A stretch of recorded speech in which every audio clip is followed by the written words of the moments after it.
खुलुमबाय BTR गभर्नमेन्टआ फैगौ 20 अक्ट'आव बोसोरनै जानो थांगासिनो दङ आरो बे बोसोरनै जानायनि बे समाव आङो भारतनि प्राइम मिनिस्टार अनारेबल नरेन्द्र मोदी बिथां भारतनि हम मिनिस्टार अनारेबल अमित शाह बिथांमोनखौ साबायखर बावो बिथांमोननि दैदेननायावनो नाजानायावनो बड'लेण्ड ओनसोलाव जों गोजोन थासारि लाबोनायाव जाफुंसार जादों आरो बेजों लोगोसे आसामनि chief minister doctor Himanta Biswa Sarma बिथांनोबो आं साबायखर बावो बिथाङाबो बे जोंनि गोरोबथायाव गोबां खामानि मावदोंमोन आरो बे हिसाबैनो गोरोबथाखौ खालामनानै दिनै बड'लेण्ड ओनसोलाव मोनसे मोजां थासारि दानायाव बिथाङा जथेस्थ' जोंखौ मदद खालामदों बिनि थाखाय आं बिथांनिसिम साबायखर बावो आङो बिथांजों लोगोसे जोंनि माखासे दैदेनगिरि बिथांमोनखौ आं साबायखर बावो एनडिबिनि बारग' एनडिबिनि दैदेनगिरि बिथांमोनखौ आं साबायखर बावो मावथिफोरखौ आं साबायखर बावो बिथांमोना दिनै मेन स्ट्रिमाव फैनाय लोगो लोगोनो बड'लेण्ड हालामाव गोजोन फैदों मोजां थासारि फैदों दा बे थासारियाव जों हारि जौगानायनि खामानिखौ जोबोद गोख्रोङै मावलांनो हागोन बिनि थाखाय आं बिथांमोननिसिम साबायखर बावो आरो 2 बोसोर फोरबो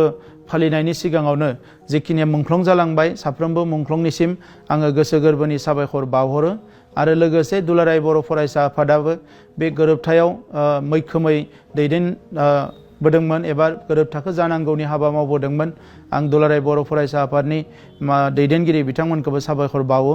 जोंनि आथिखालनि मन्त्रि इउजि ब्रह्म बिथां आथिखालनि MP रोंगोरा नार्जारी बिथांमोनखौबो साबायखर बावो लोगोसे आसामनि स्पिकार बिश्वजित दैमारी बिथांखौबो साबायखर बावो जे बिथाङाबो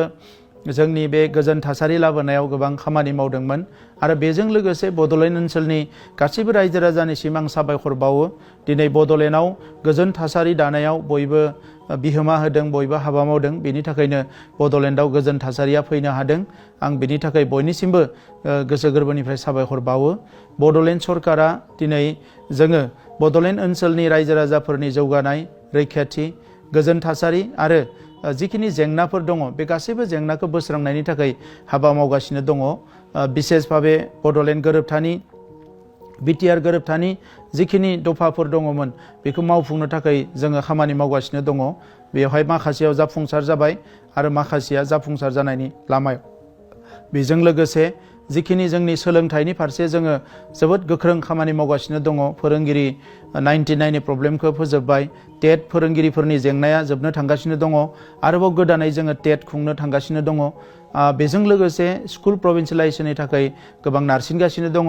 आरो नुनो मोनदों 10 कलेजा प्रभिन्सियेलाइज जानायनि लामायाव बिनि उनावनो हायर सेकेन्डारि स्कुलफोरखौबो प्रभिन्सियेलाइज खालामनो थाखाय जों आवगायगासिनो दङ बेजों लोगोसे जोंनि सरकारनि MCफ्रा MCLAफ्रा गासैबो गोब्राबै खामानि मावगासिनो दङ जे बिनि खुंथायखौ बोरैहाय मोजां खालामनो हायो मानोना खुंथाया मोजां जाबासो हारिया जौगागोन ओनसोला जौगागोन दा बेनिखायनो BTR सरकाराव जिखिनि थाखाफोर फैयो जिखिनि फान्डफोर फैयो बेखौ प्रपारलि इउटिलाइज खालामनो थाखाय जोङो नांगासिनो दङ आरो बेखौ प्रपारलि इउटिलाइज खालामनो हायोबासो जोंनि ओनसोलाव जौगानाया फैगोन दा बेनिखायनो सोलोंथायाव जोङो दिनै नुनो मोनदों नोंथांमोना जे 50 फरायसाखौ जों सुपार 50 मुङै UPSC नि थाखाय दिल्लीयाव IAS IPS नि थाखाय कचिंनि थाखाय दैथायहरदों 50 फरायसाखौ इन्जिनियारनि थाखाय IIT नि थाखाय जों रेडि खालामगासिनो दङ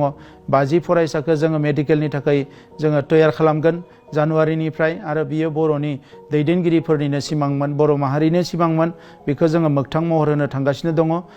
जिखिनि जोंहा माखासे कलेजफोर दङ बे कलेजफोरखौ जोङो प्रभिन्सियेलाइज खालामजोबनायनि गोबां खामानि मावदों जोङो आरो दिनै जौगानायनि बेलायाव नुनो मोनदों लामा सामाफोरनि गोबां खामानि जादों आरो गोबां लामा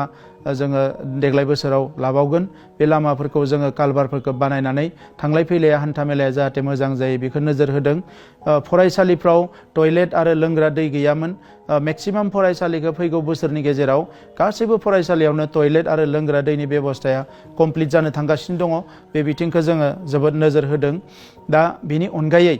जोंनियाव आगोलाव साख्रि बाख्रिनि थाखाय गोबां घुस होनाङोमोन नाथाय थांनाय जोंनि बोसोरनैयाव जिखिनि साख्रि मोनदों रावबो घुस होनो गोनां जायाखै देग्लायबो फैगोन बोसोराव गोबां साख्रि होबावगोन बिथांमोननिफ्राय जाहाथे रावबो घुस होनाय आरो लानाया जाया बेखौ जों सरकारा गोख्रों नोजोर नायगासिनो दङ मानगोनां रायजोफोर हानि जेंनाया गोबाव समनिफ्राय सोलिगासिनो दङ बे हानि जेंनाया बर'फोरनिबो जेंना गुबुननिबो जेंना जोंनि मानसिफ्रा दिनै एनसि भिलेजाव दङ, फरेस्टआव दङ। बे हानि मोन्थायखौ होनो थाखाय जों खामानि मावगासिनो दङ आरो लोगोसे जायफ्रा हा गैजायै न'खरफोर दङ बिसोरनोबो एफा एफा हा